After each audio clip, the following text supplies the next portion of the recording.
মোহাম্মদ আলী উচ্চতৰ মাধ্যমিক বিদ্যালয়ৰ আগতে আৰু মোহাম্মদ আলী উচ্চতৰ মাধ্যমিক বিদ্যালয়ত আপোনাৰ যোৱাকালি ধাৰাসাৰ বৰষুণৰ ফলত আপোনালোকে চাওক কেনেকুৱা বানপানী সাদৃশ্য হৈছে। আপোনালোকে নিশ্চয় ভাবি আছে মই বোধ কৰোঁ আপোনাৰ কোনোবা এটা নদীত আছোঁ, নদীত নহয়, মই আছোঁ শিঙিমাৰী মোহাম্মদ আলী উচ্চতৰ মাধ্যমিক বিদ্যালয়ৰ আগতে। আৰু এই বিদ্যালয়ৰ আগতে কেইবাটাও শ্ৰেণীকোঠাত আপোনাৰ পানী সোমাবলৈ উপক্ৰম হৈছে।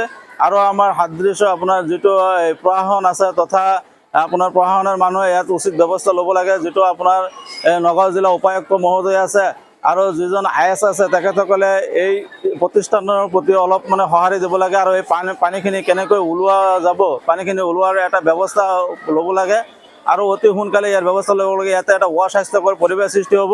এইবিলাক গেলা পচা যদি পচি আপোনাৰ স্কুলৰ ছাত্ৰ ছাত্ৰীসকলে আপোনাৰ ক্লাছ কৰিব নোৱাৰিব, এনেকুৱা অৱস্থা হ'ব। গতিকে অতি সোনকালে প্ৰশাসনে ইয়াৰ ব্যৱস্থা ল'ব লাগে আৰু সামগ্ৰিক পৰিৱেশটো আমি দেখুৱাই আছোঁ।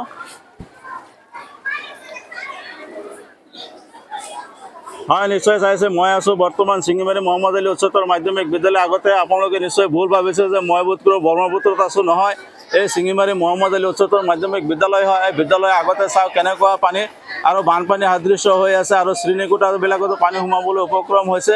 যোৱাকালি যিটো বৰষুণ হৈছিল, বৰষুণৰ ফলতে আপোনাৰ শিঙিমাৰী মোহাম্মদ আলী উচ্চতৰ মাধ্যমিক বিদ্যালয়ৰ আগতে আপোনাৰ নদী সদৃশ্য হৈ আছে আৰু বৰ্তমান স্কুল খোলা। ইয়াৰ স্থানীয় প্ৰশাসনে ইয়াৰ উচিত ব্যৱস্থা ল'ব লাগে।